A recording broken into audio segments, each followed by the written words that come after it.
ओम शांति। आज 13 जून 1973 की अव्यक्त बाप दादा के मधुर अनमोल महावाक्यों में से सुनते हैं मुरली मंथन। मुरली का सार है रूहानी योद्धा।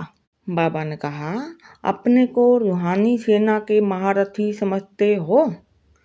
महारथी अर्थात इस रथ पर सवार अपने को रथी समझें।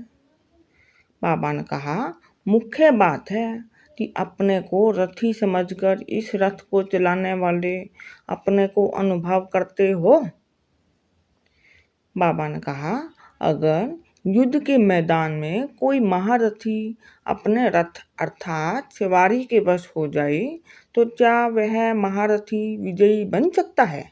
बाबा ने कहा, जैसे योद्धे सर्व व्यक्तियों का किनारा कर युद्ध और विजय इन दो बातों को बुद्धि में रखते हैं, अपने लक्ष्य को पूर्ण करने में लगे हुए होते हैं, वैसे ही अपने आप से पूछो कि इन दो बातों का लक्ष्य है।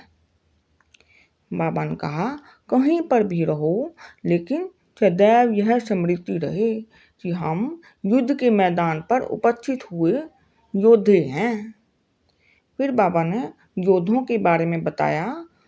योद्धे कभी आराम पसंद नहीं होते। योद्धे कभी भी आलस्य और अलबेलेपन की स्थिति में नहीं रहते। योद्धे सदैव शस्त्रधारी होते हैं। योद्धे कभी भी भय से वशीभूत नहीं होते, निर्भय होते हैं। योद्धे कभी भी सिवाय युद्ध के और कोई बातें बुद्धि में नहीं रखते। सदैव योद्धेपन की वृत्ति विजयी बनने की स्मृति में रहते हैं। ऐसे ही रूहानी योद्धों की दृष्टि में सदैव यह रहता है कि हम सभी एक दूसरे के साथ महावीर हैं, विजयी हैं। हम हर सेकंड, हर कदम में युद्ध के मैदान पर उपस्थित हैं। बाबा ने कहा, संपूर्ण स्वतंत्र अर्थात जब चाहो इस देह का आधार लो, जब चाहो इस देह के भान से ऐसे न्यारे हो जाओ जो जरा भी यह देह अपनी तरफ खींच न सके। बाबा ने कहा, अपने कोई भी पुराने स्वभाव से भी स्वतंत्र, स्वभाव से भी बंधायमान न हो, अपने संस्कारों से भी स्वतंत्र, अपने सर्वलौकिक संपर्क व अलौकिक परिवार के संपर्क के बंधनों से भी स्वतंत्र। ऐसे स्वतंत्र बने हो।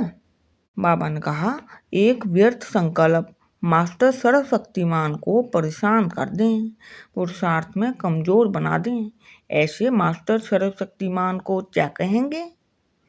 बाबा ने कहा, यह शब्द निकलना कि मुझे व्यर्थ संकल्प बहुत आते हैं, वह पुराने संस्कार व स्वभाव अपने वशीभूत बना लेते हैं और बाप की याद का अनुभव ही नहीं है, बाप द्वारा कोई प्राप्ति नहीं है।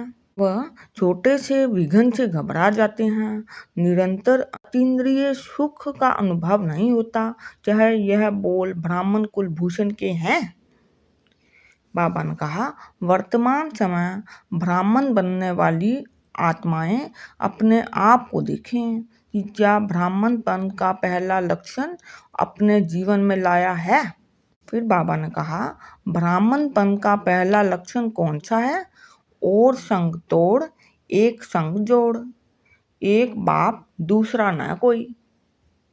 फिर बाबा ने कहा, ब्राह्मणों के लिए इतने बड़े विश्व के अंदर अपना ही छोटा सा संसार है।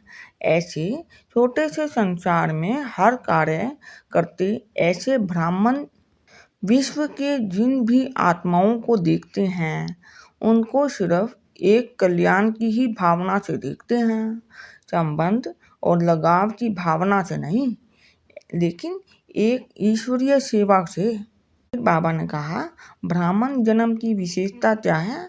ब्राह्मण जन्म की विशेषता यह है कि अन्य सर्व जन्म आत्माओं द्वारा आत्माओं के होते हैं, लेकिन यह एक ब्राह्मण जन्म है जो परम पिता परमात्मा द्वारा डायरेक्ट होता है, जो सारे कल्प के अंदर कोई जन्म में नहीं है। इसलिए ऐसी विशेषता संपन्न जन्म है। जो बाप के गुण है वही ब्राह्मण आत्माओं के गुण होने चाहिए। अच्छा, ओम शांति।